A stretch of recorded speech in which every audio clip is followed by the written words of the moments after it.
Before we begin, let me know in the comments where you're watching from and what time it is for you right now. That small detail matters, because this discussion, like all truly unsettling ones, must be grounded in the ordinary before it leads us elsewhere. In this documentary, we undertake an ambitious project, a comprehensive examination of every major entity in the Lovecraftian mythos. These beings, often labeled as gods, monsters, or aliens, are more than narrative devices. They form a philosophical architecture, an ecosystem of existential dread built not on cruelty, but on indifference, entropy, and the collapse of meaning. Emerging from the early 20th century, H.P. Lovecraft's creatures entered a world already marked by scientific upheaval and spiritual disorientation. In the aftermath of Darwin, Freud, and Einstein, the cosmos no longer seemed ordered or moral. It seemed vast, impersonal, and unknowable. Lovecraft gave form to that disquiet, imagining entities so vast or strange that human minds fracture in their presence. Yet these entities are not random aberrations. Each serves a function, symbolic, psychological, and cultural. Our approach will be methodical. We will move from origins to philosophical implications, from literary function to cultural afterlife. We must recognize that cataloging these monsters is not a neutral act. It is a descent into a worldview that resists coherence. To understand them, even from a distance, is to risk understanding too much. The inquiry begins now, and you're already part of it. The Lovecraftian monster did not emerge from a vacuum.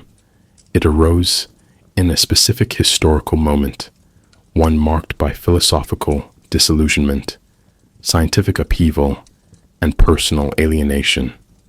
H.P. Lovecraft's creation of a pantheon of unknowable entities, beings that challenge perception, language, and sanity, was neither accidental nor arbitrary. To understand these monsters, we must first understand the man who conceived them and the context that shaped his worldview. Lovecraft was not simply writing horror stories. He was constructing a metaphysical argument disguised as fiction, a bleak philosophy encoded in monstrous form. Born in 1890 in Providence, Rhode Island, Lovecraft grew up steeped in classical literature and 18th century ideals. Yet he lived through the collapse of those very ideals. The early 20th century brought massive scientific shifts. Einstein's theories of relativity, 1905 to 1915, the disturbing implications of Darwinian evolution, and the mechanized brutality of World War I, 1914-1918. These developments dismantled the orderly, anthropocentric cosmos that had dominated Western thought for centuries. Lovecraft internalized these disruptions. In his letters and essays, particularly Notes on Writing Weird Fiction, 1933, and various correspondences with Clark Ashton Smith, he described a desire to convey cosmic indifference. He did not aim to frighten through gore or demons, but through implication that the universe cares nothing for human hopes. Consider this carefully. Lovecraft's monsters are not antagonists in the traditional sense. They are manifestations of truth. The truth they reveal is unsettling, not because it is malicious, but because it renders human life arbitrary. This intention is clearest in his 1927 story, The Call of Cthulhu, where he writes, "We live on a placid island of ignorance, and it was not meant that we should voyage far." Cthulhu does not seek conquest. It merely exists, dreaming beneath the sea. The horror lies not in its actions, but in the knowledge of its existence. Lovecraft's intent was to evoke dread through scope, not through fear of death, but fear of irrelevance. The monsters dramatize this worldview. They do not hate. They simply are. Yet this vision was deeply personal. Lovecraft struggled with mental illness, xenophobia, and extreme isolation. His diaries reveal long bouts of depression, his fear of miscegenation and decline, while ethically troubling, can be read as symbolic of his broader anxieties about cultural and cosmic dissolution. It is not simply that alien things exist, but that they mix with the familiar, corrupting it. Stories like The Shadow over Innsmouth, 1936, explore these fears through hybrids and degeneration. We must recognize that Lovecraft's monsters are often liminal. They occupy the space between categories, and in doing so, they unravel boundaries between species, between time, between self and other. This ontological ambiguity is central to his horror. What makes Lovecraft's creative intent so distinctive is that he refused the moral framework typical of earlier Gothic fiction. Mary Shelley's Frankenstein, 1818, and Bram Stoker's Dracula, 1897, relied on Christian metaphors: redemption, sin, divine order. Lovecraft rejected such teleologies. In his mythos, there is no God, no judgment, no punishment. There is only what exists, and what exists does not resemble us. His monsters represent this break with tradition. They are not demonic, they are amoral. Not X, but Y. Not monsters of moral consequence, but monsters of indifference. This philosophical shift marks a rupture in horror fiction, moving it from theological anxiety to metaphysical dread. And that shift would prove transformative for the genre. The creation of entities such as Yog-Sothoth, Nyarlathotep, and Azathoth reflects this ambition. Each represents a concept rather than a creature. Yog-Sothoth is described as coexistent with all time and space, an embodiment of space-time continuity. Azathoth, the blind idiot god, represents chaos at the center of the universe, a parody of divine will. These monsters, unlike Dracula or Satan, do not oppose humanity. They precede and transcend it.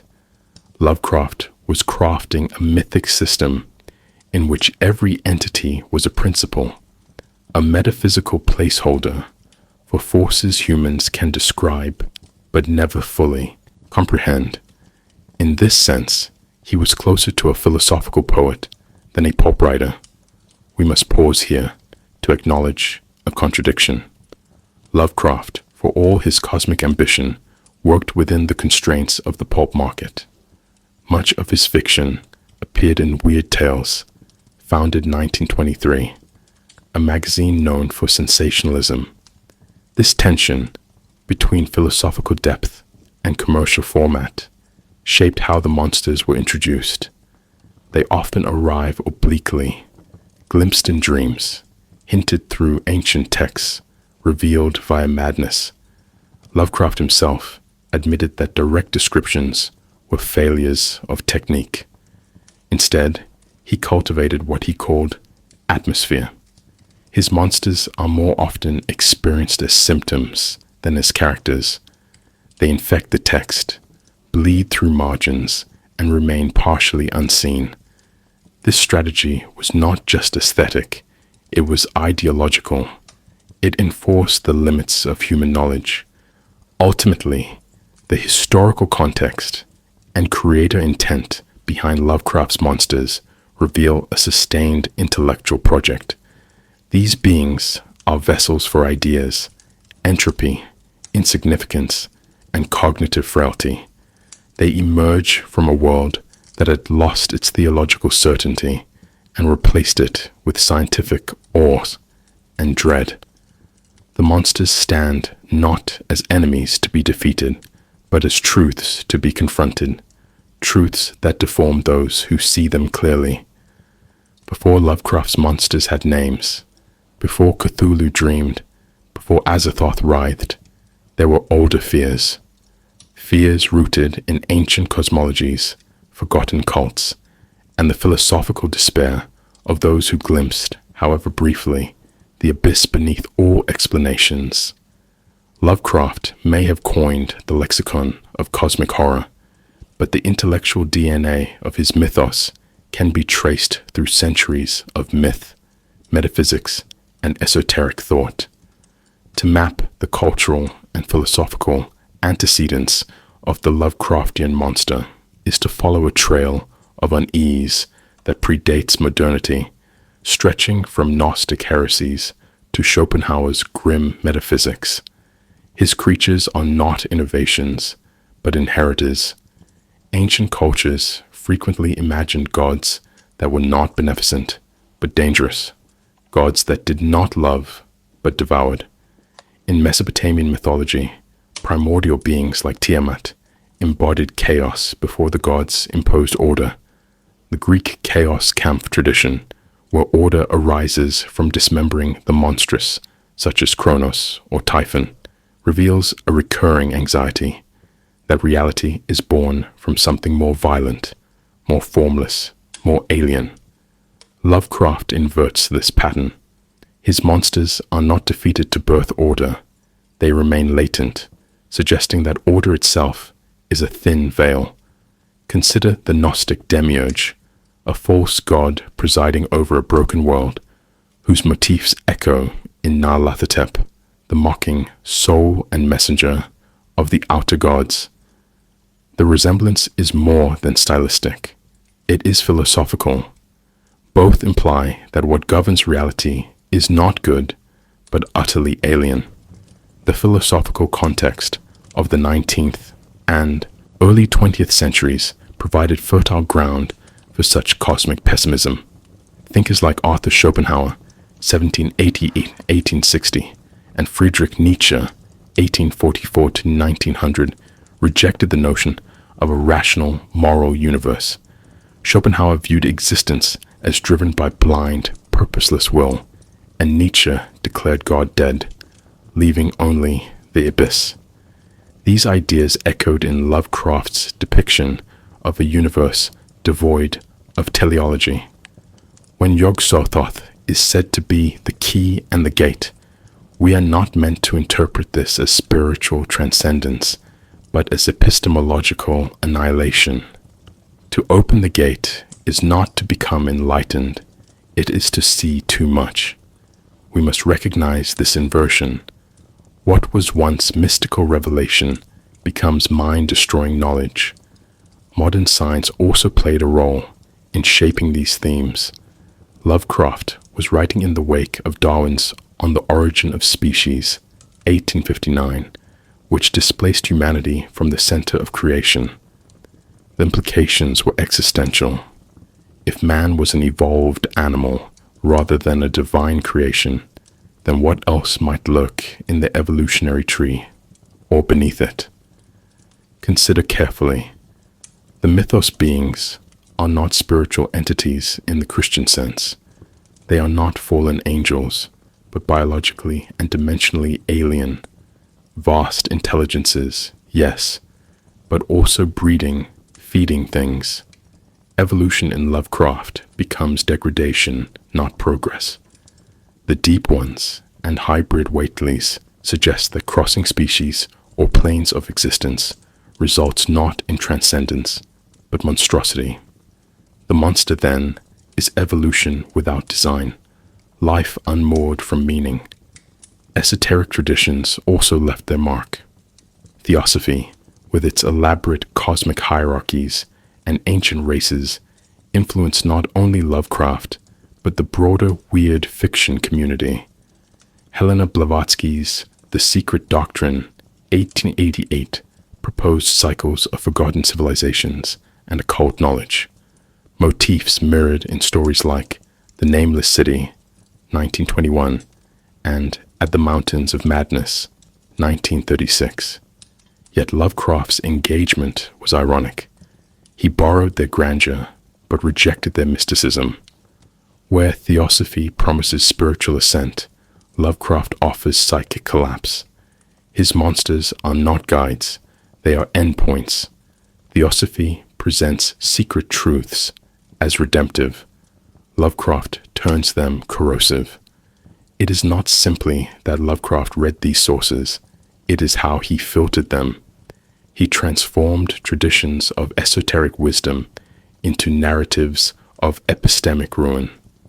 The mythic became metastatic, where earlier mythologies used monsters to symbolize internal or cultural conflicts, dragons representing greed, leviathans symbolizing chaos. Lovecraft's monsters refuse allegory.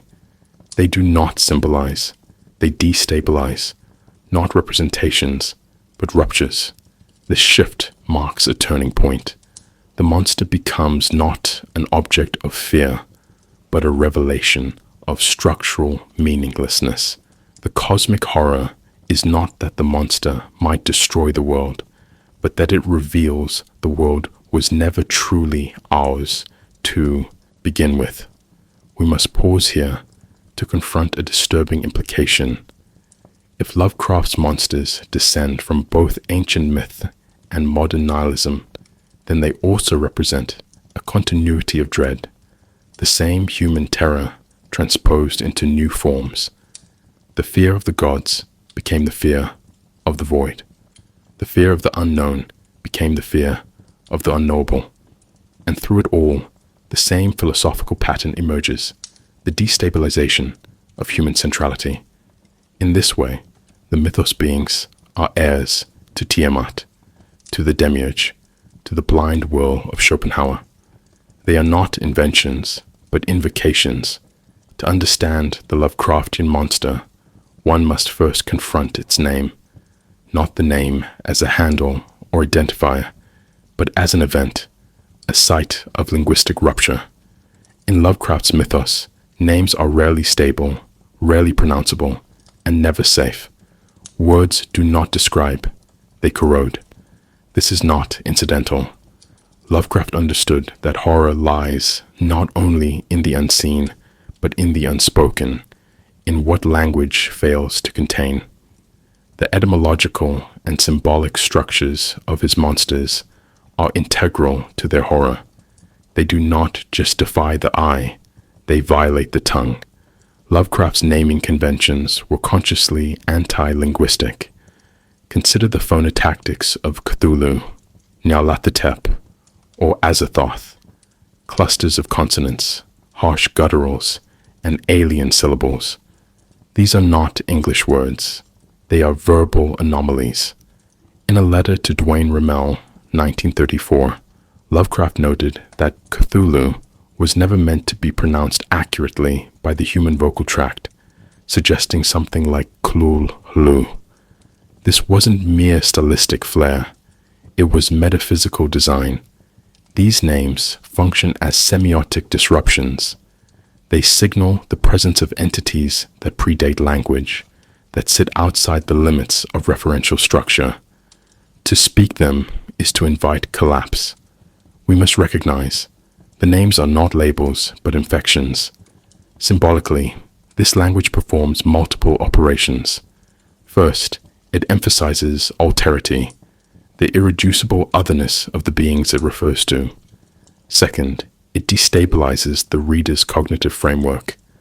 When characters in the stories encounter these names, inscribed on tablets, whispered in dreams, scrolled in grimoires, it is rarely in full comprehension. The names arrive as symptoms, partial, fragmented, often paired with bodily or psychic reactions. In The Dunwich Horror, 1929, the name Yog-Sothoth is invoked not as theology, but as invocation, power without understanding. It is not simply that the names mean nothing, it is that they mean too much, or operate at levels below meaning. There is a semiotic parallel here with the use of unpronounceable names in esoteric and religious traditions. In Jewish mysticism, the tetragrammaton YHWH is considered ineffable, too sacred to be uttered. In demonology, the naming of a spirit is both a form of identification and control. Lovecraft perverts this tradition. his, entities are not controlled by their names. They resist and destroy through them. The act of naming does not bring mastery, but madness.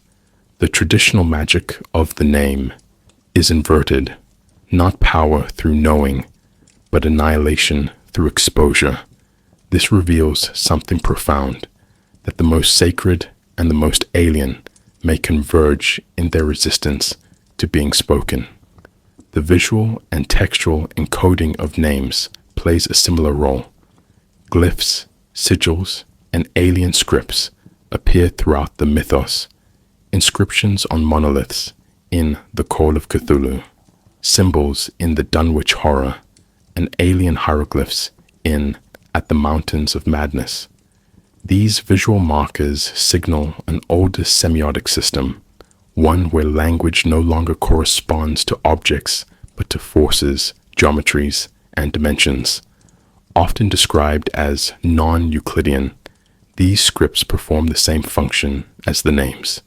They confront the reader with the limits of signification, not text, but cipher, not message, but residue. The symbol becomes the monster.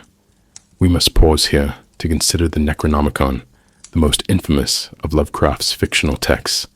Supposedly written by the mad Arab Abdul al-Hazred, the Necronomicon contains many of the mythos names and serves as a vector for their influence.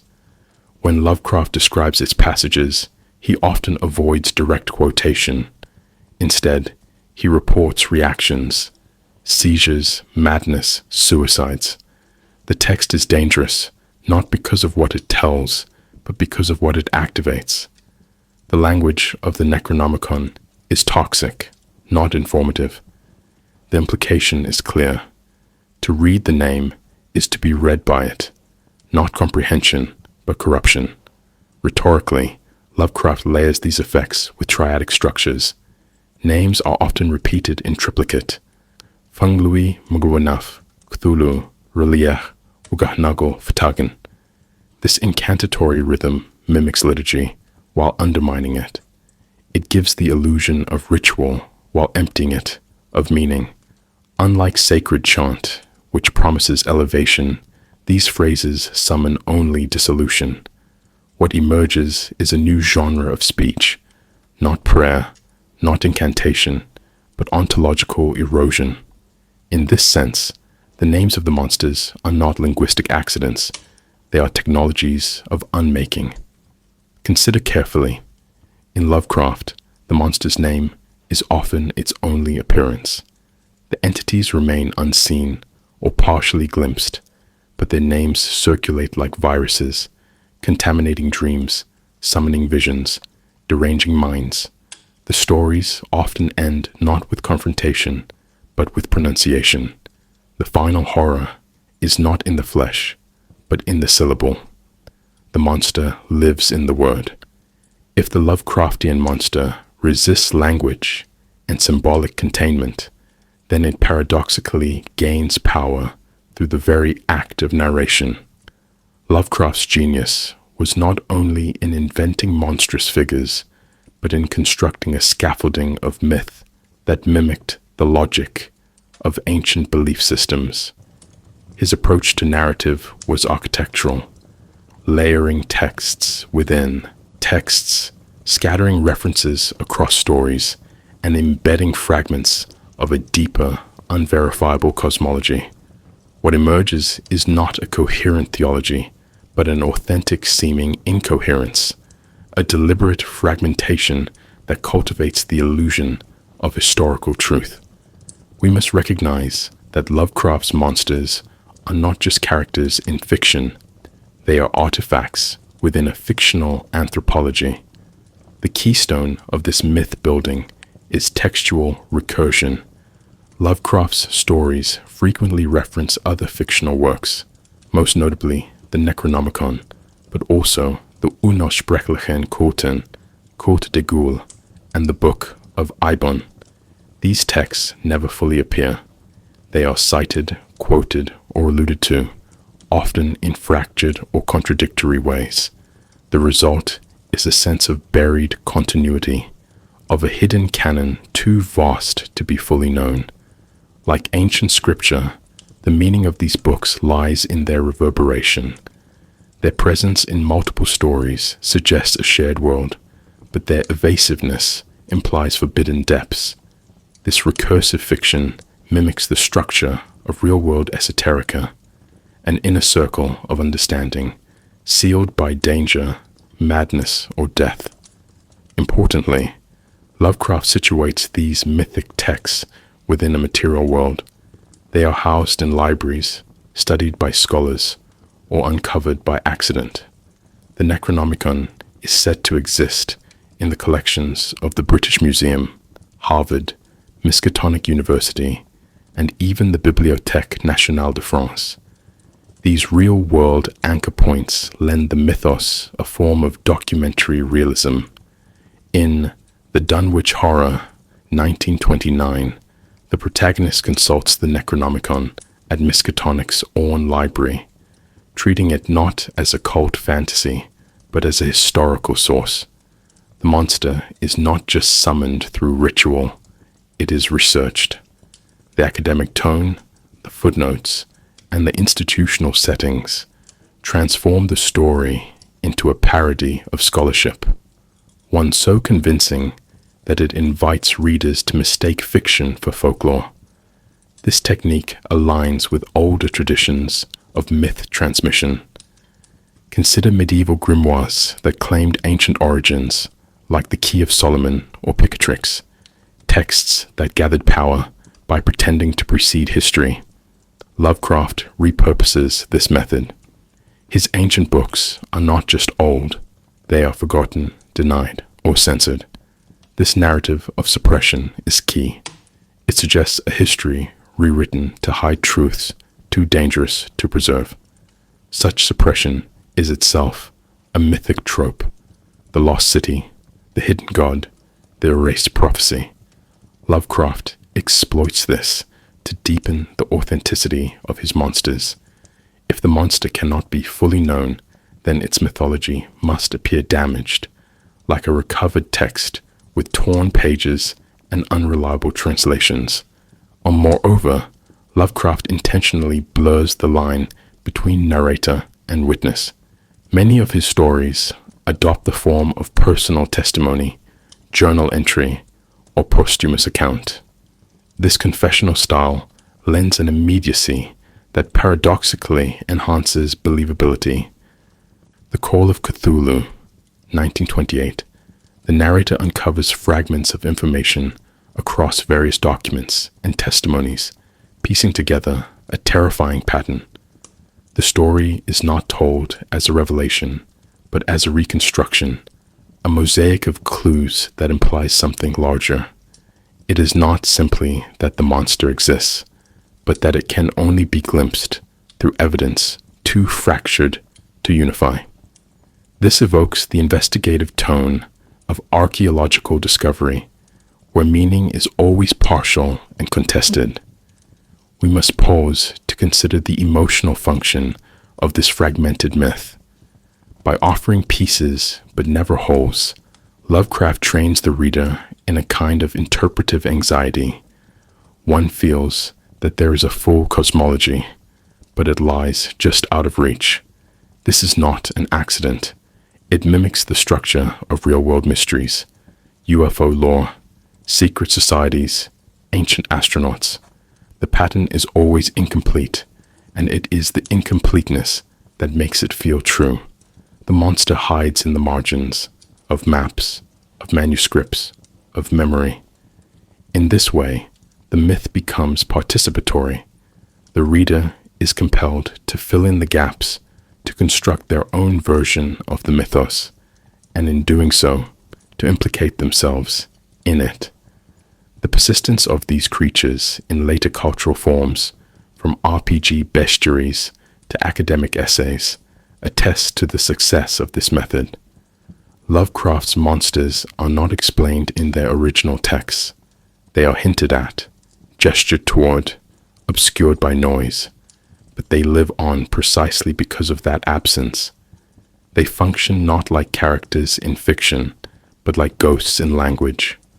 Their myth is cumulative, not definitive, expanded through citation, fan commentary, scholarly exegesis. In this, they resemble religious relics or historical conspiracies, things believed in because too many people keep talking about them.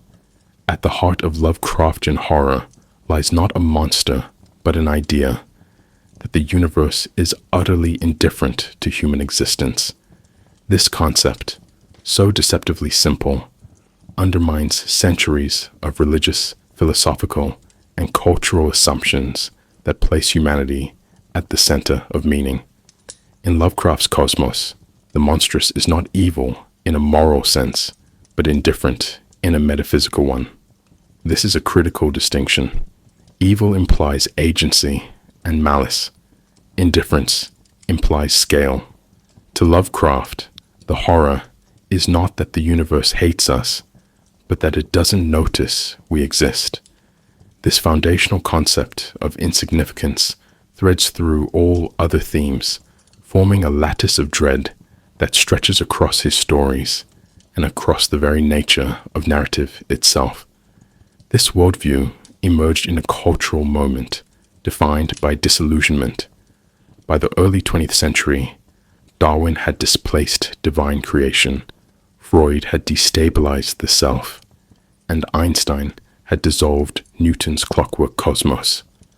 Lovecraft, writing in the aftermath of these intellectual upheavals, dramatized a universe in which humanity is a cosmic accident, a phrase he used repeatedly in both fiction and correspondence. In The Call of Cthulhu, 1928, the protagonist discovers that an ancient alien god sleeps beneath the sea, dreaming of reclaiming a world that was never ours to begin with. We live on a placid island of ignorance, the narrator declares, in the midst of black seas of infinity. The language evokes both beauty and terror, a poetic serenity that conceals abyssal truth. We must recognize the philosophical continuity between Lovecraft's fiction and earlier metaphysical pessimism. Schopenhauer, for example, saw existence as a will to live, a blind, striving force devoid of reason or teleology. Lovecraft echoes this bleak ontology in his portrayal of beings like Azathoth, the blind idiot god who bubbles and writhes at the center of all things. The metaphor is pointed. Creation itself is mindless, not mindful. And worse still, it is fertile. These beings multiply, intersect, mutate. In place of divine order, there is biological excess. Cthulhu, Shub-Niggurath, and their kin are not sterile ideas. They reproduce. Cosmic horror is, in part, the fear of generative chaos, a universe that breeds without purpose. This brings us to the second core concept, entropy. In Lovecraft's mythos, the universe does not progress toward enlightenment or perfection. It deteriorates. Civilizations rise only to fall. Knowledge expands only to collapse. Entropy is not merely thermodynamic. It is epistemological, architectural, even existential. And at the Mountains of Madness, 1936, explorers uncover a city built by the Elder Things, beings that once ruled Earth, but were ultimately overthrown by their own creations. The city's vast, cyclopean structures are buried in Antarctic ice, partially ruined and long abandoned. The narrative implication is chilling. Even the godlike fall, and we are not even godlike. The past is not a golden age, but a deeper abyss. The future, perhaps, is colder still. Consider carefully how Lovecraft uses setting to evoke this entropy. The architecture is always vast and ungraspable, described with phrases like non-Euclidean geometry or impossible angles. These are not merely visual cues, but metaphysical indicators. The environment itself defies comprehension, as though reality is breaking down under the weight of time and truth. In the shadow, Out of Time, 1936, the protagonist's mind is projected through eons of Earth's history, witnessing the rise and fall of civilizations that predate humanity by hundreds of millions of years. The effect is cumulative, not wonder, but wariness. Time does not reveal meaning, it obliterates it. The third and final pillar in this conceptual triad is dream reality. In many of Lovecraft's stories, dreams function as both metaphor and mechanism. They are metaphors for the unreliability of perception, but also literal doorways to other planes of existence. In The Dream Quest of Unknown Kadath, 1943, Randolph Carter traverses vast dreamlands inhabited by ancient gods, alien cities, and beings beyond time. The boundaries between dream and waking dissolve, and reality itself becomes suspect. What is frightening here is not the content of the dreams, but their consequence. If dreams access deeper realities, then waking life becomes the illusion. This inversion destabilizes the very framework of sanity. Lovecraft's use of dream logic is influenced in part by the symbolist tradition, particularly the work of Arthur Machen and Algernon Blackwood. Both writers use dreams and altered states to suggest contact with spiritual or elemental truths, but Lovecraft rejects the redemptive potential of these visions. His dreams do not elevate, they disintegrate. When characters awaken, they are worse than before. The knowledge they gain is irreversible, corrosive. The most merciful thing in the world, Lovecraft writes, is the inability of the human mind to correlate all its contents. Here, the dream is not an escape, but a virus, a transmission vector for a reality that cannot be unseen. We must pause here to consider the implications of these themes when taken together. Insignificance removes us from the center. Entropy denies us the future. Dream reality severs us from the real. The result is a sustained philosophical assault on anthropocentrism. Humanity is not special, not permanent, not even awake. The monsters are not threats in a traditional narrative sense. They are ontological corrections. They exist to reframe, not to defeat. The horror is not that Cthulhu will rise. It is that he has always been here, and we have simply been too small to notice. To understand Lovecraftian horror as a system of thought rather than a collection of stories, one must examine its pantheon, or more precisely, its anti-pantheon. Unlike traditional mythologies, where gods embody virtues, values, or natural forces, the entities in Lovecraft's mythos confound symbolic legibility. They do not serve, they do not teach, they do not judge. Instead, they persist. These beings, commonly referred to as the Great Old Ones, Outer Gods, and other classifications, occupy roles that are metaphysically indifferent and ontologically incompatible with human categories. In this way, they are not merely monsters, they are the scaffolding of an untranslatable reality. The taxonomy itself is porous. Terms like Old Ones, Outer Gods, and Elder Things are used inconsistently, both by Lovecraft and later interpreters. In The Call of Cthulhu, 1928, Cthulhu is described as a great old one, imprisoned beneath the Pacific in the sunken city of R'lyeh. Yet his cousins in cosmic lineage, such as Azathoth, Yog-Sothoth, and Nyarlathotep, exhibit different characteristics. Azathoth, for instance, is described as a seething nucleus of chaos at the center of all things, attended by mindless flutes. Yog-Sothoth is said to be coterminous with all space and time, suggesting omniscience without agency. And Nyarlathotep, a unique figure, takes many forms, interacts directly with humans and delights in deception.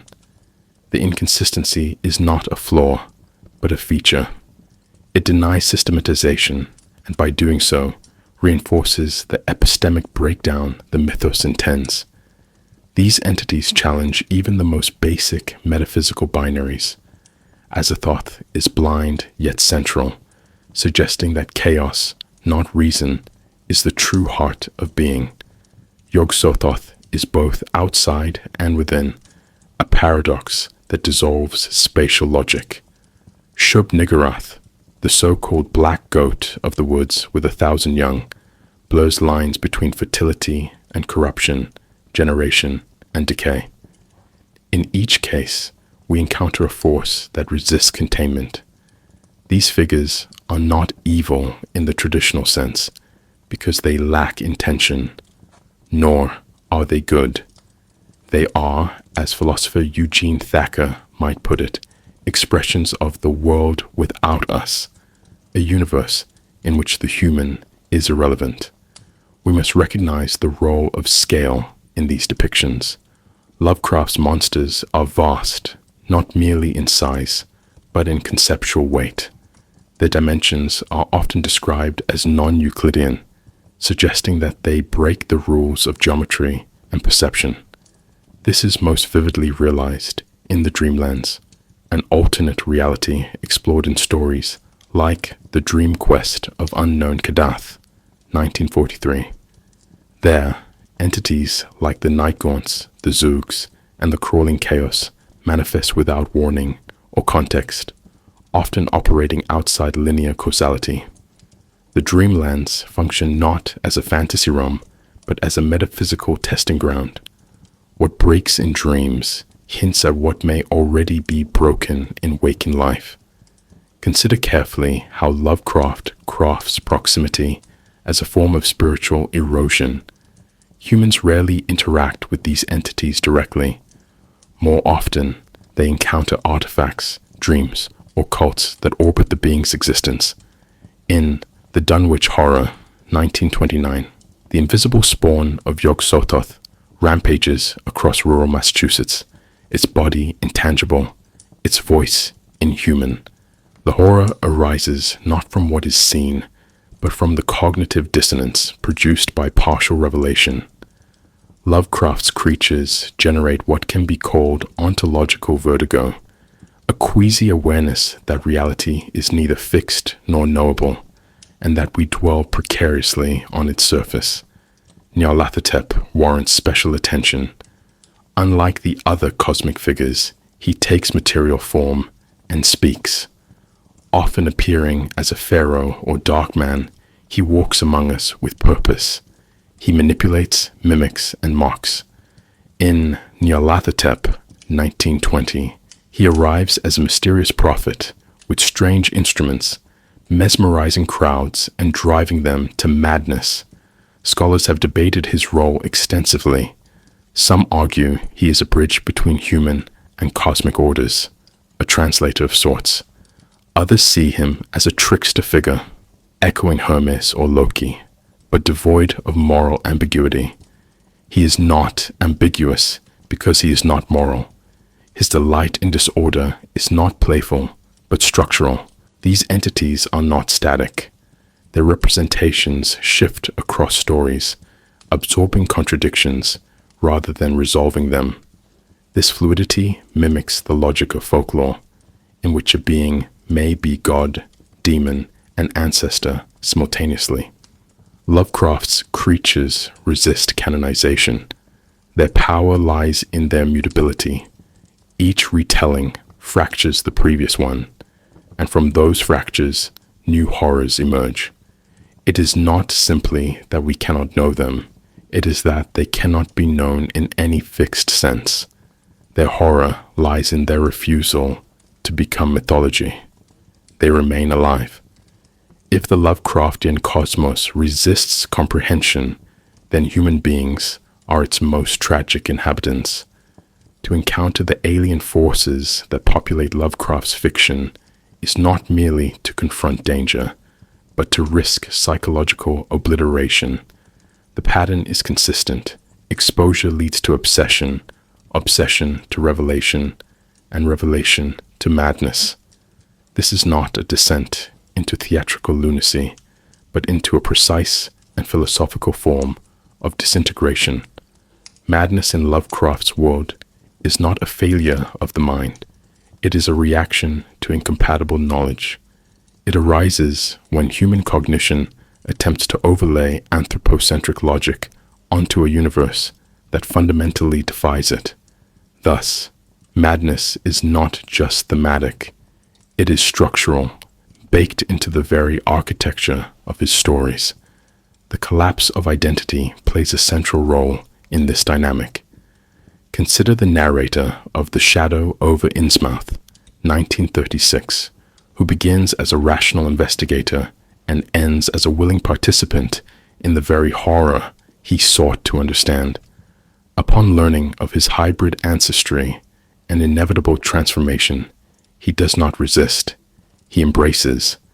His madness is not madness in the clinical sense, but a reconfiguration of allegiance. Identity, once anchored in human society, shifts toward the alien. This shift is terrifying precisely because it feels complete. We must pause here. In Lovecraft, the self is not protected by knowledge. It is dismantled by it. The more one learns, the less human one remains. This reversal marks a key departure from Enlightenment ideals, where knowledge was seen as liberating. Here, it is corrosive. Another common expression of madness appears in the form of narrative fragmentation. In Dagon, 1919, the narrator's story unravels in retrospect. He recounts his encounter with a vast amphibious being worshipped by ancient cults and hints that his suicide is imminent.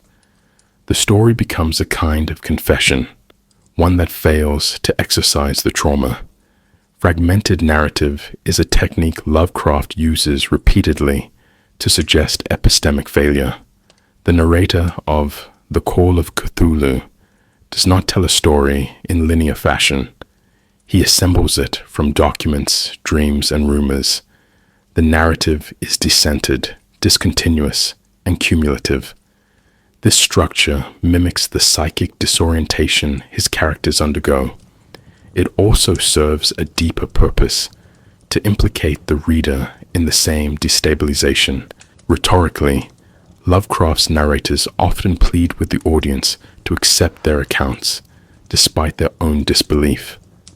This recurring trope, "I know you won't believe me, but," creates a tone of reluctant witness. It blurs the line between sanity and insight. Madness becomes a form of forbidden truth, one that must be spoken but cannot be shared. In The Whisperer in Darkness, 1931, the protagonist discovers the existence of alien beings inhabiting rural Vermont. His descent into paranoia mirrors the reader's increasing discomfort. The horror is not located solely in the beings themselves, but in the communication of their existence. The very act of knowing becomes contagious. To learn too much is to fall out of sync with reality, and the text becomes the vector. This function of madness aligns with broader cultural anxieties about cognition and control. During Lovecraft's lifetime, psychology was emerging as a dominant interpretive framework, but it was also destabilizing. The Freudian model posited that consciousness was only a thin veneer over deeper, irrational drives. Lovecraft seized upon this instability. His characters often behave as though their actions are determined by forces beyond their control, dreams, ancestral memories, or biological destiny. In The Thing on the Doorstep, 1937, identity itself becomes transferable. A man discovers that his wife has been possessed by the soul of her father, and later, that he himself has been overtaken. Here, madness is literalized as possession, but its philosophical underpinning is clear. The self is permeable. We must recognize the circular logic in these depictions. Madness is both the result of forbidden knowledge and the condition that makes its discovery possible. Lovecraft's protagonists are often scholars, scientists, or antiquarians, figures defined by curiosity. Their intellectual pursuit opens the door, and what they find reshapes their minds beyond recognition. This circularity is not a narrative flaw, but a thematic mirror. The structure of these stories reenacts their message. There is no way to understand without being changed, and the change is never benign. It is not simply a matter of gaining dangerous knowledge, but of becoming that knowledge's vessel. The implication is profound. If madness is the price of understanding, then ignorance becomes a form of sanity. But such ignorance is never secure. The universe presses in.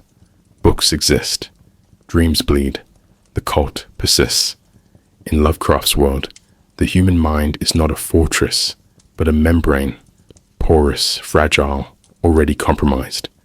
Madness is not an exception, but a latent truth brought to light. As we now move toward the final conceptual pillar, forbidden knowledge and epistemic collapse, we will examine how these breaches in understanding become systemic, how the very act of inquiry dissolves the categories that sustain meaning. In Lovecraft's cosmology, knowledge is not a ladder leading toward illumination. It is a precipice that drops into the abyss. The pursuit of truth, so often valorized in Western thought, becomes a hazard when that truth is incompatible with human cognition. Forbidden knowledge in Lovecraft's fiction is not forbidden by convention or taboo, but by structural incompatibility. The mind is simply not equipped to process the full horror of the real. When characters uncover ancient texts, decipher alien languages, or glimpse impossible geometries, the result is not clarity, but collapse. The horror lies not only in what is discovered, but in what the act of discovery reveals about our limitations. The quintessential symbol of this epistemic danger is the Necronomicon, a text that reappears across multiple stories. Purportedly authored by the mad Arab Abdul al-Hazred, the book functions as both narrative device and thematic anchor. It promises knowledge, but delivers dissolution. In the Dunwich Horror, 1929, the Necronomicon is used to piece together the origins of Wilbur Whateley and the invisible creature terrorizing the countryside. Yet the more the characters learn, the more impotent they become. Their discoveries do not lead to control, but to helpless confrontation. The book does not explain the world. It disorients it. It is not simply a collection of spells, but a monument to epistemic futility. We must recognize the philosophical implications of this trope. In Lovecraft's work, knowledge does not confer mastery. It corrodes agency. The more a character knows, the more powerless they become. This is evident in The Shadow Out of Time, 1936, where Professor Nathaniel Peaslee experiences a consciousness exchange with an alien race. He gains vast understanding of Earth's history and the universe's structure, but upon returning to his body, he is unable to convey or contain what he has learned. The result is not wisdom, but ruin. His language falters, his mind falters. The epistemic structure that sustained his identity begins to fracture. Knowledge, in this context, is not only damaging, it is translinguistic, unassimilable. Consider carefully the role of language in these narratives. Lovecraft often describes alien inscriptions as unreadable, symbols as squirming on the page, names as unpronounceable. This is not mere exoticism. It signals the breakdown of representation itself. In The Nameless City, 1921, the protagonist explores ancient ruins filled with hieroglyphs that resist interpretation. The city's name is lost, its builders forgotten, its history irretrievable. The epistemic collapse is not limited to content, it extends to form. Even the tools of comprehension become suspect.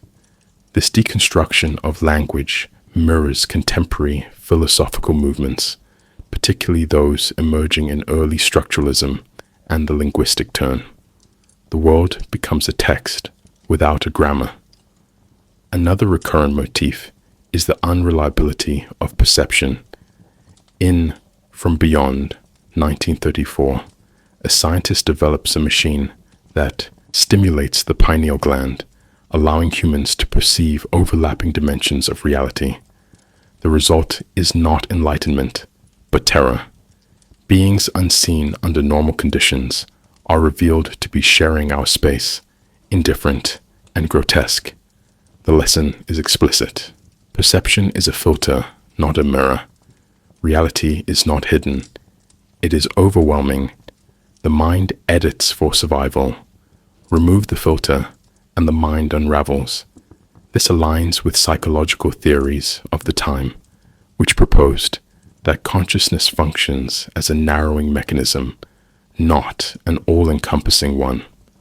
Lovecraft's fixation on forbidden knowledge anticipates contemporary debates around posthumanism and cognitive limits. What does it mean to encounter a truth one cannot process? His stories suggest that such truths do not elevate us, they erase us. In The Color Out of Space, 1927, a meteorite introduces a substance so alien that it defies classification. It corrupts the land, animals, and eventually the minds of the family who live nearby. Scientists arrive, collect data, and leave baffled. Their instruments are insufficient. Their categories fail.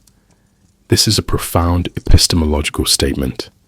The universe exceeds our frameworks, not just morally or physically, but cognitively. The monsters that populate the mythos now known as Lovecraftian did not emerge fully formed.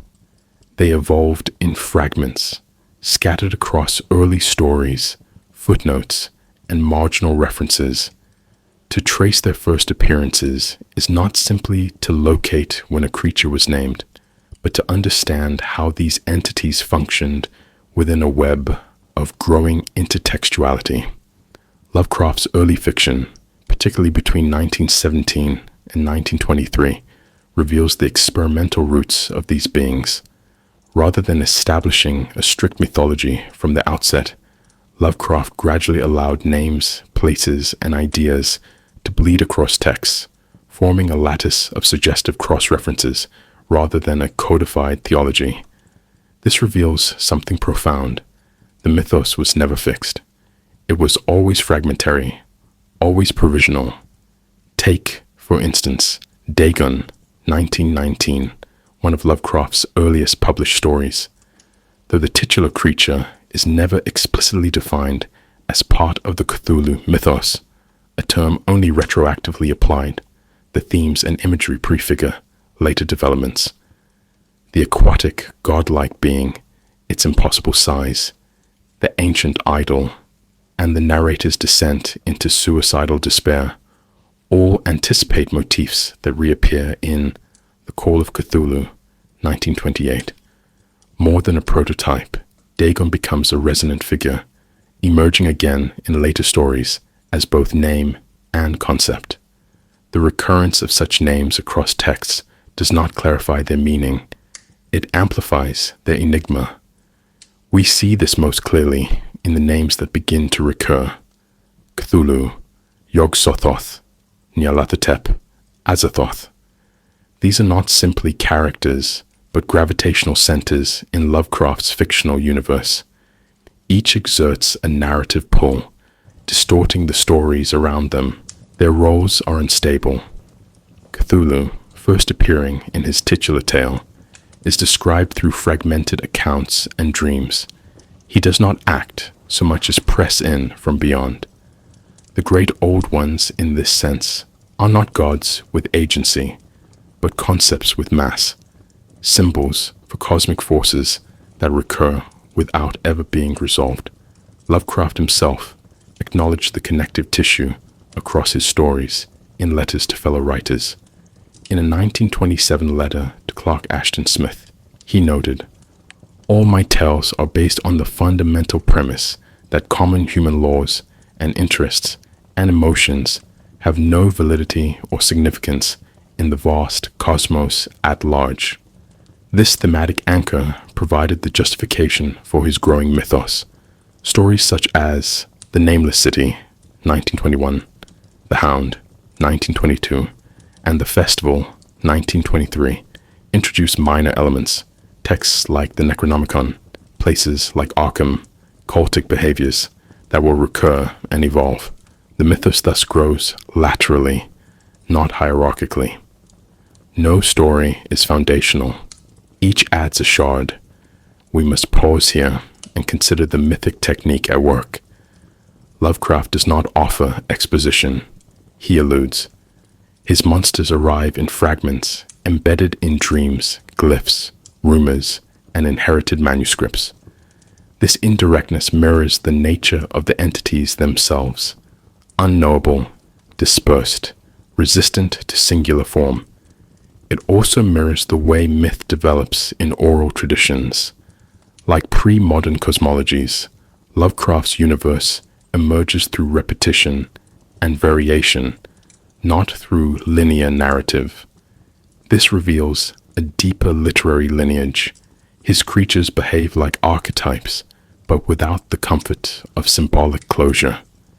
A key example of intertextual layering appears in the evolution of the Necronomicon. First mentioned in The Hound, the book becomes a recurring artifact, always glimpsed, never explained. It connects otherwise disparate tales, serving as a textual bridge between narratives. Similarly, Miskatonic University, Arkham, and Dunwich recur not as central locations, but as backdrops that signal deeper alignment with the mythos. These recurring names function like incantations, invoking continuity without resolving meaning. Consider carefully. It is not simply the presence of shared characters, but the recurrence of context that binds the stories. The early stages of Lovecraft's mythos also include experiments in voice and narrative layering.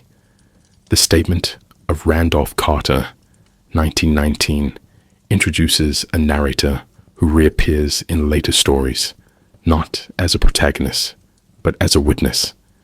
This recurring voice invites the reader to become complicit in a larger pattern. Each story becomes a testimony, and each testimony implies others.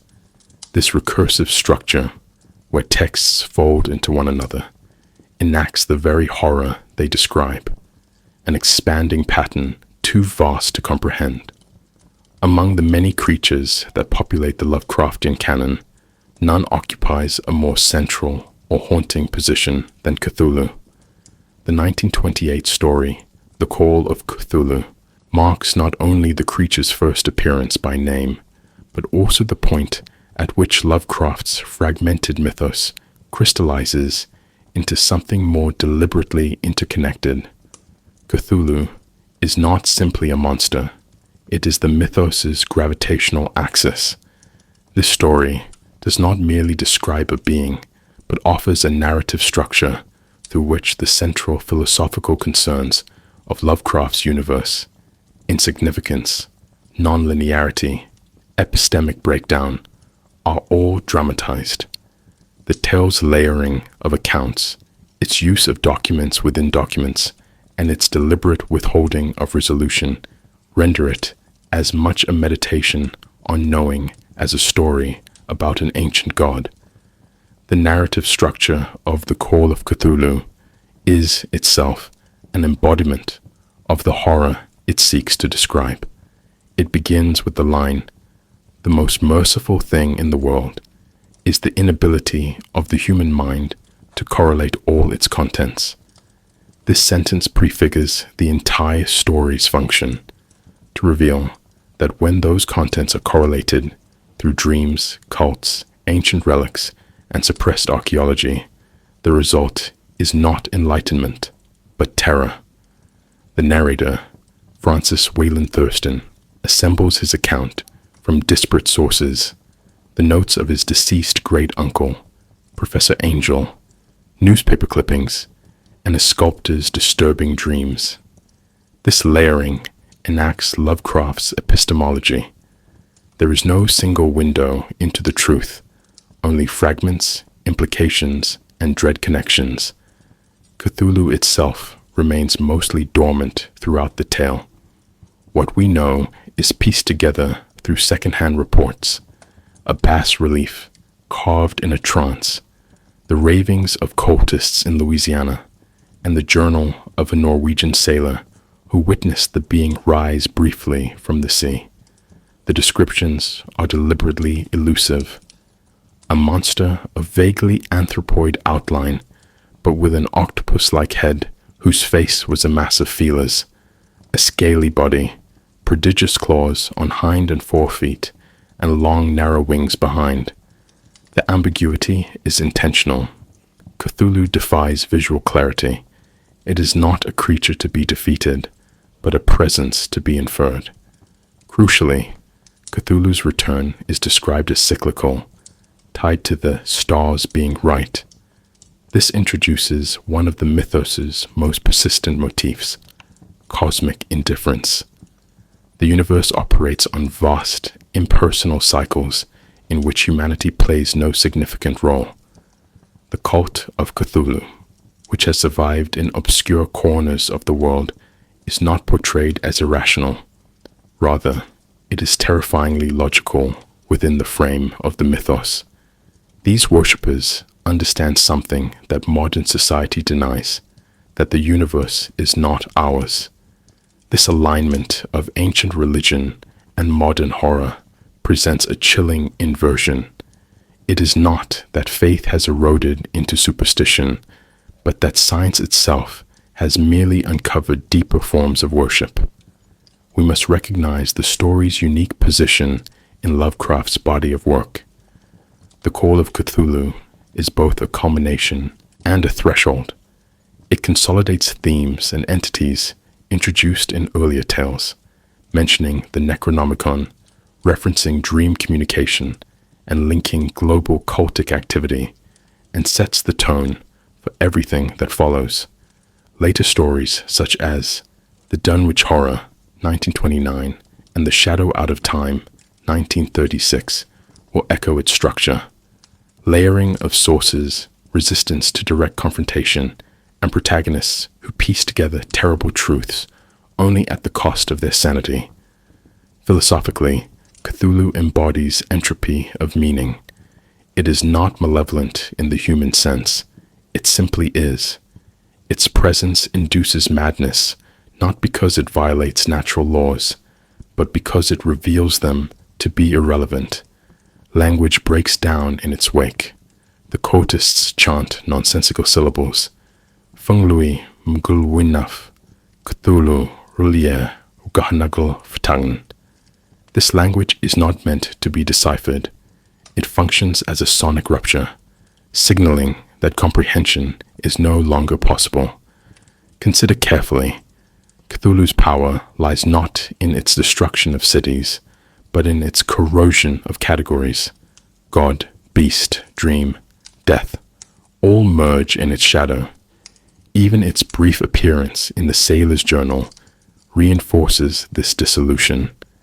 When the crew attempts to confront Cthulhu, their weapons pass through it. The creature reforms. One sailor dies of fright. The others flee. The monster does not pursue. It simply returns to the depths, waiting. This anticlimax is essential. It is not a battle, but a breach, a momentary glimpse into something fundamentally wrong with the structure of reality. And the story ends not with closure, but with fear that the pattern will return. While Cthulhu remains the most iconic of Lovecraft's creations, it is Nyarlathotep who perhaps most fully realizes the author's philosophical concerns. First introduced in the prose poem of the same name, published in 1920, Nyarlathotep quickly evolves into a recurring figure whose significance transcends that of a mere monster. Unlike the vast, dormant entities such as Cthulhu or Azathoth, Nyarlathotep is active, articulate, and cruel. He walks among men. He speaks their language. He manipulates, deceives, and destroys not from indifference, but from purpose. As such, Nyarlathotep becomes the most psychologically resonant figure in the mythos, a cipher for chaos with intention, malevolence without reason. The original prose poem presents Nyarlathotep as a kind of prophetic scientist-magician whose demonstrations reduce crowds to madness. The narrator says, Nyarlathotep came out of Egypt. Who he was, none could tell, but he was of the old native blood and looked like a pharaoh. The deliberate evocation of Egyptian imagery connects the entity to ancient occult traditions, while his actions, mesmerizing the masses with cryptic visions and electrical devices, tie him to modern anxieties about technological alienation. This contrast between the archaic and the futuristic, the spiritual and the mechanistic, marks Nyarlathotep as uniquely adaptable. He is not bound to one form or era. He is, in a sense, horror's shapeshifter. In later stories, especially The Dream Quest of Unknown Kadath, 1927, Nyarlathotep becomes more protean. He appears in multiple guises, often mockingly benevolent. He is described as the soul and messenger of the outer gods, a title that implies both servitude and singular agency. While Azathoth lies blind and gibbering at the center of chaos, it is Nyarlathotep who moves through time and space, whispering truths that shatter minds. He is, in this sense, Lovecraft's inversion of the Logos, not the word made flesh, but the madness made voice. His speeches do not clarify, they dissolve. A pivotal moment occurs in The Haunter of the Dark, 1936, where Nyarlathotep appears as a dark, luminous presence confined within the shining trapezohedron. The protagonist, Robert Blake, becomes obsessed with the mysterious object and the church that houses it. His diary entries chronicle an accelerating psychological collapse. As the entity's influence grows, Blake experiences dreams filled with foreign stars and immense shadowed forms. The final entry, I see it, coming here, Hellwind, Titan blur, black wings, suggests not just death, but a kind of metaphysical disintegration. The Haunter is widely understood to be one of Nyarlathotep's 1,000 forms. In this tale, he operates not through confrontation, but through implication. He is not revealed. He is intuited. We must pause here and note the distinct narrative function Nyarlathotep fulfills. Whereas other entities evoke horror through scale or alienness, Nyarlathotep's terror lies in his proximity. He enters dreams, takes human form, and speaks with terrible clarity. He is not a force of nature, but of intention. This makes him especially potent in an age grappling with ideological manipulation and mass delusion. Critics have noted his resemblance to political demagogues, media prophets, and cult leaders. He is not simply a monster, but a dramatization of influence gone mad. His presence suggests that madness need not descend from above. It can emerge from persuasion. Unlike Cthulhu, who waits, Nyarlathotep enacts. His stories involve action, voice, and presence. He does not require deciphering. He forces confrontation, and yet what he offers is never resolution. His influence shatters coherence. Consider carefully. In a universe where truth is destabilizing, Nyarlathotep's speeches do not enlighten, but deform. He embodies the concept of epistemic corruption, knowledge that spreads not through illumination, but contagion. Readers and characters alike are drawn in by his charisma, only to find their reality unmade. His adaptability makes him Lovecraft's most enduring monster for modern audiences. He appears in multiple settings, adopts new forms, and resists final interpretation. He is the mythos' dark ambassador, the echo of chaos in human language. The mythos we now associate with Lovecraft was never solely his own. Though he laid the philosophical and narrative groundwork, the expansion and codification of what would later be called the Cthulhu mythos came through collaboration, both during his lifetime and in the decades after his death. Chief among these collaborators was August Derleth, Lovecraft's literary executor and one of the earliest architects of a posthumous mythologization. Derleth's influence was both preservative and transformative. He ensured that Lovecraft's stories were published and remembered, but he also introduced conceptual structures that altered their meaning. This dual role, curator and modifier, demands close scrutiny. Derleth's most significant departure from Lovecraft's vision was theological, where Lovecraft posited a universe of cold indifference and chaotic forces beyond good and evil. Derleth introduced a moral schema.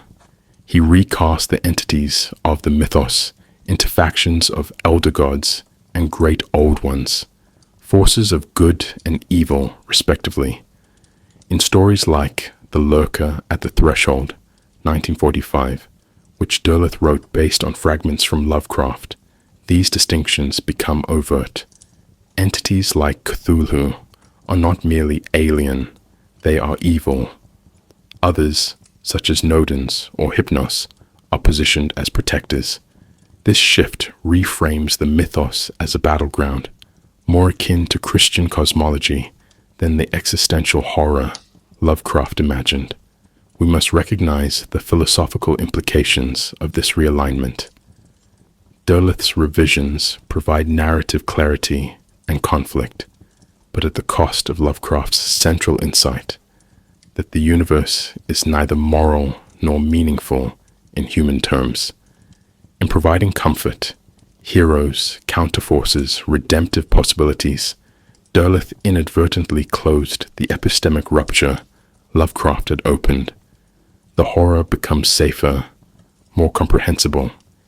It is not simply a reorganization of the mythos, but a domestication of its implications.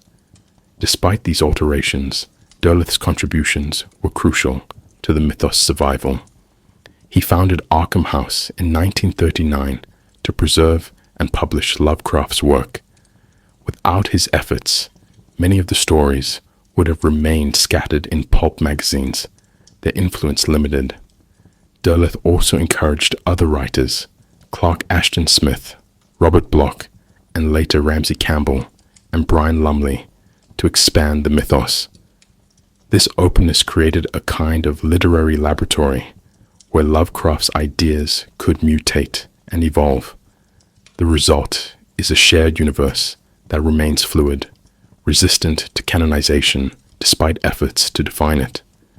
Later writers would respond to both Lovecraft and Derleth, sometimes returning to cosmic ambiguity, sometimes embracing new metaphors. Caitlin R. Kiernan, for example, infuses the mythos with postmodern uncertainty and psychological fragmentation. Her stories rarely explain, they evoke. Thomas Ligotti draws on Lovecraft's themes, but fuses them with pessimistic philosophy and uncanny interiority. His monsters are often indistinguishable from mental states.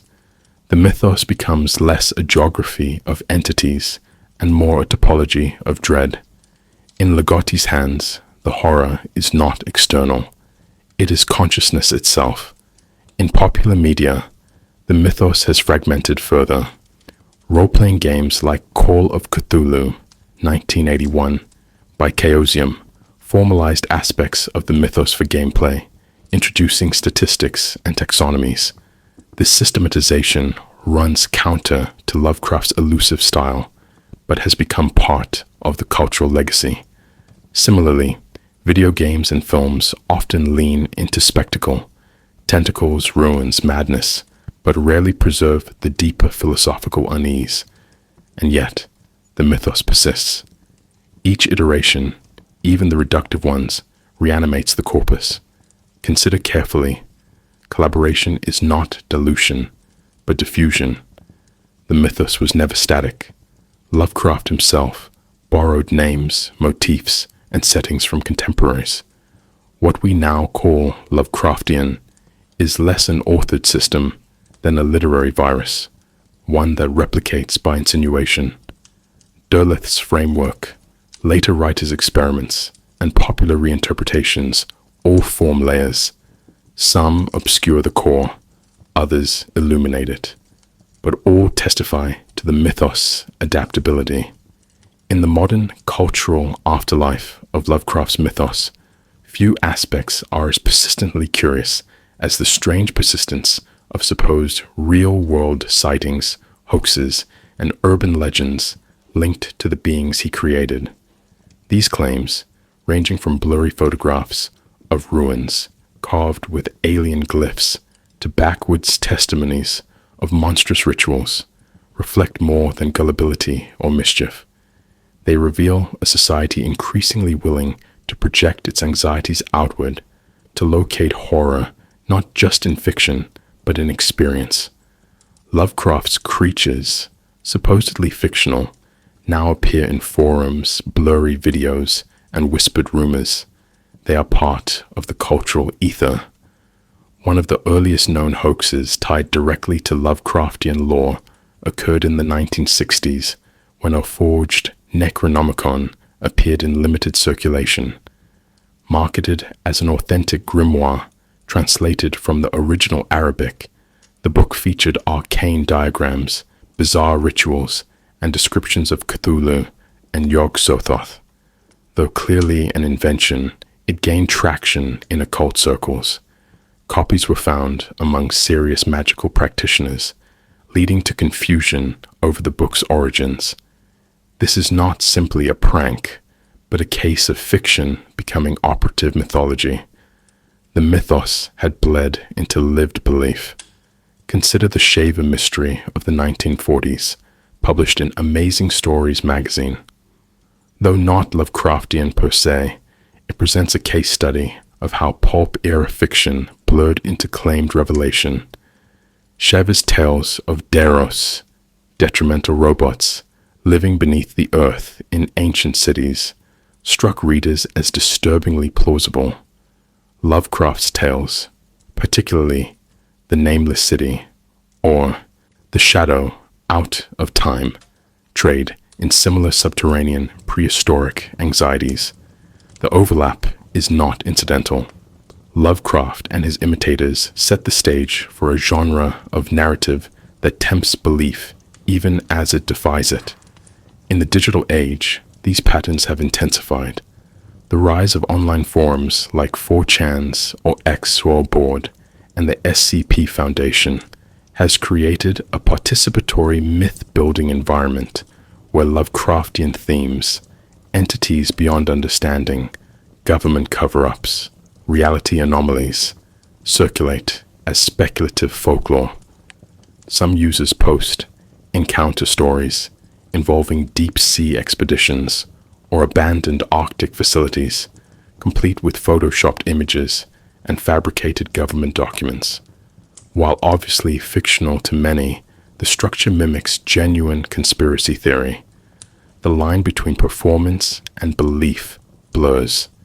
The mythos becomes an epistemological puzzle, not just a narrative one.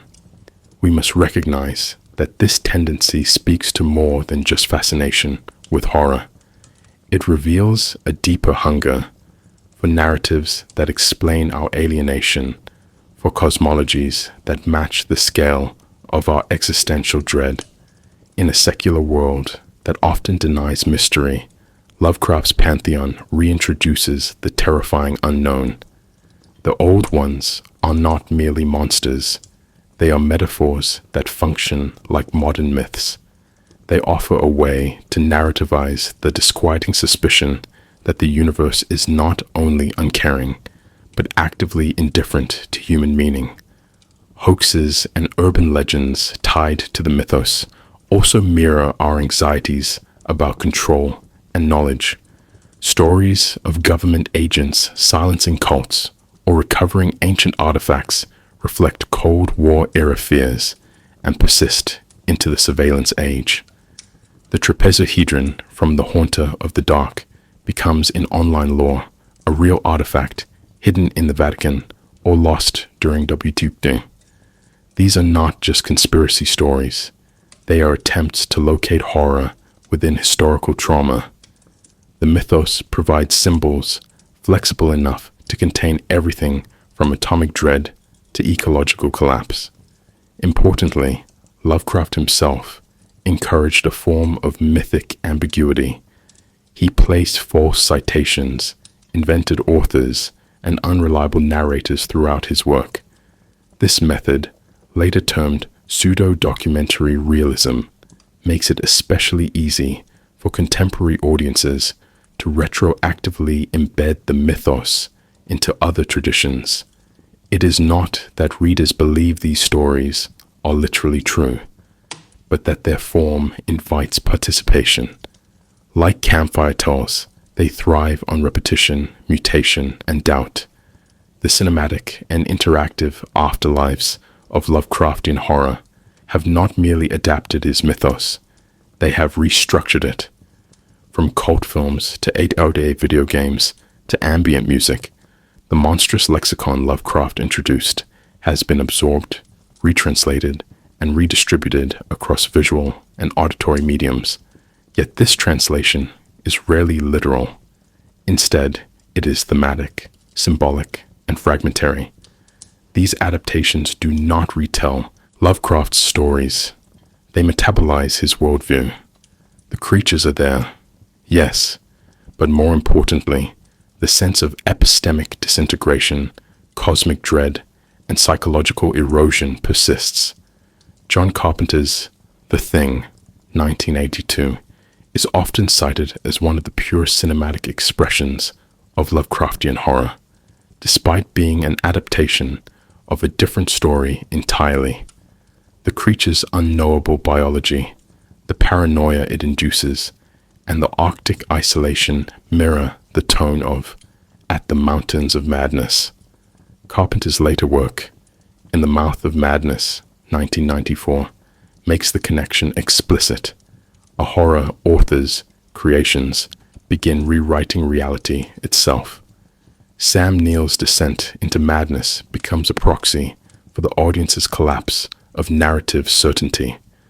These films are not direct adaptations. They are philosophical transcriptions. In the realm of video games, titles like Bloodborne, 2015, Call of Cthulhu, 2018, and Amnesia, The Dark Descent, 2010, embody Lovecraft's aesthetics and themes. Bloodborne, in particular, offers a baroque nightmare of transformation, hidden gods, and forbidden knowledge. The mechanics of madness in these games are not simply health meters. They reflect narrative decay, the destabilization of the player's relationship with the game world. Reality shifts, truth corrodes. The medium becomes the message. Music, too, has absorbed the mythos.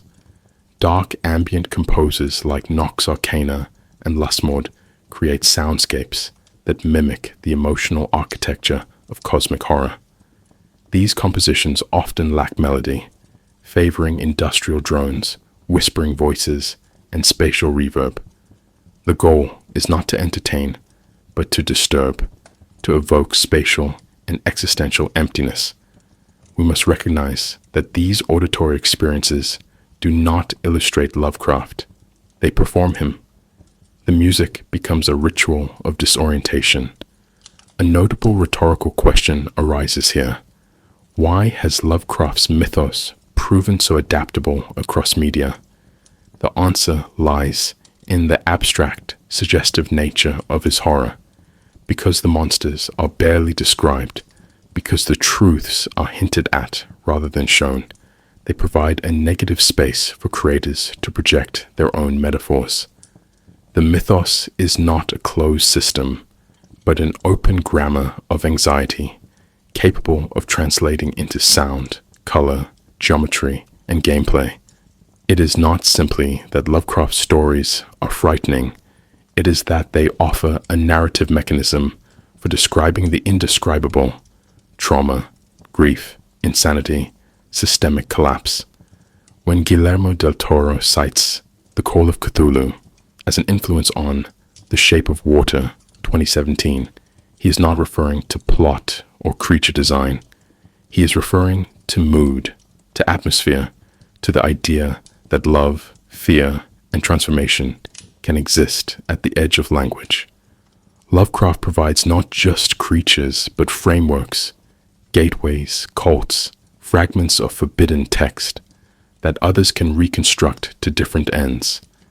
And yet, these adaptations raise a final concern. In becoming ubiquitous, has the mythos lost its potency?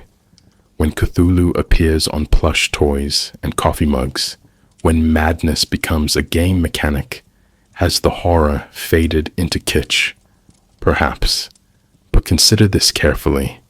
The commodification of Lovecraft's symbols may dilute their surface terror, but the underlying themes remain corrosive. They whisper through media like radiation through walls.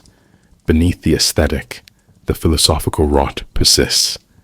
The penetration of Lovecraftian horror into subcultural and academic spaces is perhaps the clearest indicator of its transformation from pulp fiction into cultural framework. No longer confined to dusty tomes or flickering reels, Lovecraft's mythos has become a shared vocabulary among goth collectives, tabletop gamers, occult enthusiasts, and critical theorists alike. This appropriation is not simply about fandom, it is a recontextualization. Different communities reimagine Lovecraft's work to reflect their own anxieties, identities, and ideologies. In alternative subcultures, the mythos often serves as both aesthetic and ritual schema. Gothic and industrial scenes use Lovecraftian imagery to evoke liminality and decay. Cthulhu becomes a symbol of chaos embraced rather than feared. Occult practitioners, especially those aligned with chaos magic, frequently incorporate mythos entities into ritual practice. Authors like Kenneth Grant blurred the lines between fiction and magical reality, claiming Yog-Sothoth and Nyarlathotep as authentic spiritual forces. It is not that practitioners believe in Lovecraft's gods per se, but that these entities serve as symbolic access points to unconscious or transpersonal dimensions. In gaming subcultures, particularly among tabletop and live-action role-playing communities, the mythos provides an immersive framework for confronting existential themes. Games like Call of Cthulhu, 1981, and Delta Green, 1997, require players to investigate horrors that cannot be defeated, only endured. Sanity is not a resource to be restored, but a mirror that cracks. This mechanic reveals something profound: the appeal of game, where victory is redefined, not as survival, but as understanding one's insignificance. These games teach players to think in Lovecraftian terms. Academia has not ignored the mythos. In literary studies, scholars have moved beyond Lovecraft's pulp origins to examine his contributions to weird fiction, modernism, and post-human thought. Notably, S.T. Joshi has provided rigorous bibliographic and philosophical analyses. More recently, Lovecraft has become a site of debate within critical theory. Writers such as China Miéville and Mark Fisher examine the way Lovecraft dramatizes capitalist and existential alienation. His monsters are not just aliens, they are metaphors for systemic abstraction. Consider this carefully. In academic discourse, Lovecraft is no longer a writer. He is a phenomenon. At the same time, there is necessary reckoning with Lovecraft's racism and xenophobia. Many academic and fan communities grapple with the tension between his imaginative power and his ideological toxicity. Authors like Victor Laval and Matt Ruff have written revisionist works that reclaim and critique Lovecraftian narratives from Black perspectives. Their novels, such as The Ballad of Black Tom, 2016, and Lovecraft Country, 2016, reframe the mythos as a means of confronting America's own historical horrors. The monsters remain, but their meanings shift. What we observe here is not simple appropriation, but adaptation through conflict. Each subculture and scholarly lens approaches the mythos differently. For some, it is ritual. For others, it is metaphor. For still others, a warning or critique. These multiplicities keep the mythos alive, even as they fragment its coherence. We must pause here to note Lovecraftian horror thrives not in unity, but in diffraction. It invites contradiction. What does it mean to live in a world where the monstrous is not simply supernatural, but metaphysical? Lovecraft's horror endures not because of the shock it delivers, but because of the thoughts it installs, quietly, corrosively, over time. His monsters cannot be unseen because they are not merely creatures, but concepts. They force a reconfiguration of meaning itself. In this final section, we explore how the mythos continues to shape psychological experience and philosophical worldview in the contemporary age. Lovecraftian horror introduces an asymmetrical relationship between human perception and cosmic reality. In traditional horror, the monster may be defeated. In Lovecraft's work, the act of perceiving the monster is the horror. This inversion lingers. Psychologically, the mythos functions like a virus of doubt. Scholars such as Eugene Thacker describe this as horror of philosophy, the realization that thought itself is not immune to the void. The human mind becomes a flawed vessel, capable of seeing just enough to be ruined. This mental destabilization echoes existential and post-structuralist philosophies. Jean-Paul Sartre's nausea, Derrida's deconstruction, and Lyotard's inhuman all find analogues in the mythos. Consider the Necronomicon, a book that not only reveals terrible truths, but destabilizes the concept of truth. The reader is not enlightened, but undone.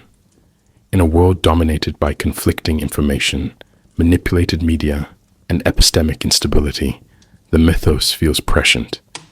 It is not simply about what we do not know. It is about what we cannot know. We must recognize that this extends beyond literature. The anxiety of the unknowable has become ambient.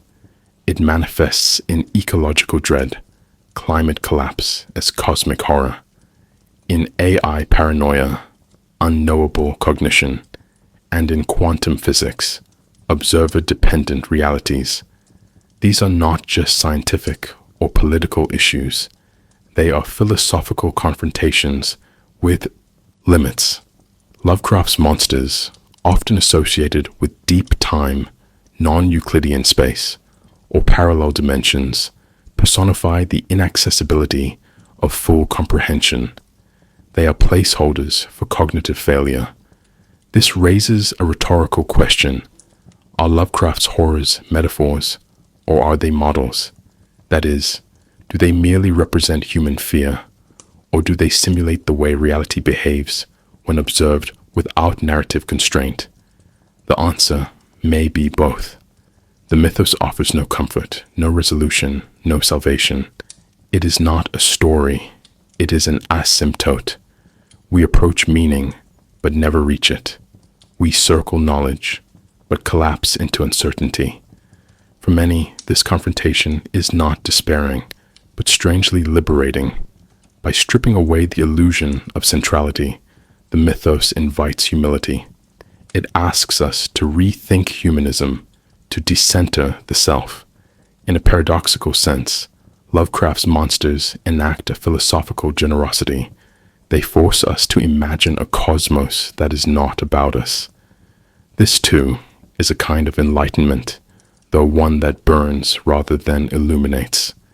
And yet, we must pause here. There is a danger in romanticizing voids.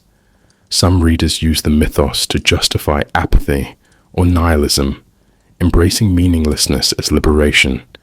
But Lovecraft's horror is not passive. It is engaged, even obsessive. His narrators seek knowledge despite the cost. They are not indifferent. They are doomed by curiosity. The mythos is not a retreat from meaning, but a confrontation with its fragility. In closing, we return to the beginning. Lovecraft's creations were born from a time of scientific upheaval, metaphysical doubt, and personal alienation. They have become more than stories. They are cognitive rituals, cultural mirrors, and philosophical traps.